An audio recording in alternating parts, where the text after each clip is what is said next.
What is the London Bullion Market Association? And really, I'm just looking for the times in which this trades at. And from what I can see here, it says it trades from 9 in the morning until 5 in the evening, which is the formal trading, which is pretty much what I'm looking for. So if I do the math, 9 and 5, 9 subtract 5 is basically 4 o'clock.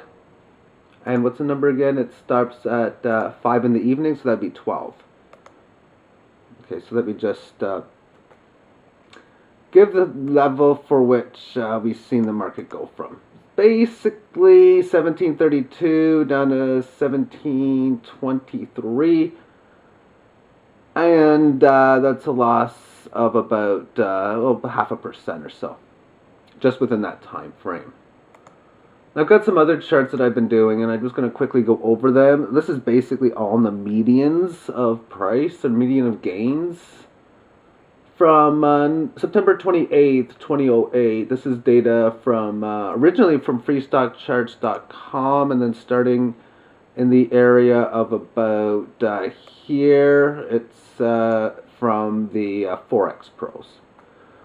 Therefore, what I'm looking at are up days above the median, and the median is out of, say, 500 days or 501 days, what's at 251? What's in the middle of all the data? And that's of the median of up days is 1.39%. So basically, if we have a day that's higher than this, that's the above normal up day. Any up day below it is a below normal up day, at least from this period of time frame. So that's what the chart looks only if you include those movements. So you can see here, I mean, we had a lot of up days, but they were standard up days like 3%, 2.5. Some days we got pretty extreme and unextreme times, which means having 5, 6, 7% moves, 4% moves, and that's when you normally have 3%, where if you're in extreme times, having extreme moves is having like 30%, 20% gains and like 5, 6, 7% type of days, basically. We're nowhere near that type of extreme volatility. We've only ever been there a short period of time back in 1980. So therefore, that's what that chart looks like only up on the up days. I'm not going to show much today on the down days, and this is probably it actually. But this is the same time frame. The median is down 1.6%. So if there's a down day of 1.1, that's below normal, and down day of these ones here, they're above normal. Notice how few of these days we had really from this point here to this movement here. You hardly see red movements, and here we're just scattered with them. This starts within the bottom. So that's, and it would have even been this way even beforehand. So that is that chart there. So let's move on, and let's go back to 1968 data.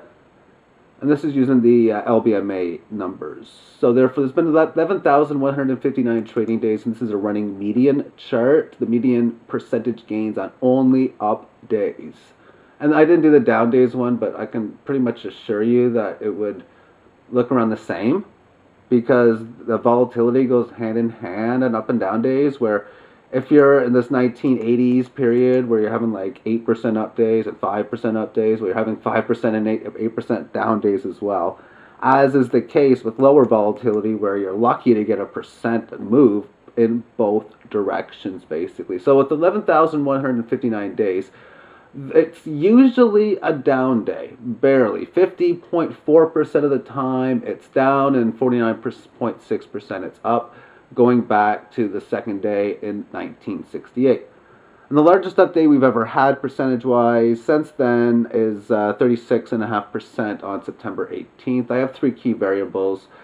The median low back in here was on September 17th, 1972. So this can give you ideas for when things really start to get going. And, well, basically July 17th. And the volatility, it reaches peak point in 1984. And it's a lagging indicator, I think, as well, because it really did lose a lot of its major volatility in 80, and then medium 80 later in the 80s, 81, 82, it was like more of a medium volatility. And on this little period here, that was October the 17th. And this is designed to be less volatile movements as it keeps going, and the reason why is because it's a running average. Therefore, today's tick, it was an update today, and that was the 5,536th time it's been an up day. So last time it was a running average of 55.35, and then here was a running average of about 1,800. So because of that, it really clumps in the numbers together, and it finds a good fine neutral point, which currently is a little over 1%. And if we just look at this from the bull market that we've occurred, and we'll be in a bull market as long as we can stay above 26. These are the percentage movements going from 0.996% to 1.021, basically. So there's small percentage movements because of it, but some interesting stats along the way. Overall, from point A to point B, there's been 371 days traded. 205 have been up days, so overall, it's usually a down day, but during this bull market, it's usually been an up day. The largest up day occurred on September 27, 2011, and that's an interesting update because thus far, it's been within a correctionary phase. It stays correctionary as long as it can significantly hold 26. The only way a move to 20 can keep the bull market running, in my opinion, is if it's a big snapback dead cat bounce where it goes 18 back to 26 pretty much immediately. Only way. But any confirmed breakdown below 26 ends this bull market. With that being stated, again, so the biggest day was on September the 27th. Now, if you remember that day, that was when that's the final day after we had a free fall from 40 pretty much down to 26. So that's a pretty large percentage move.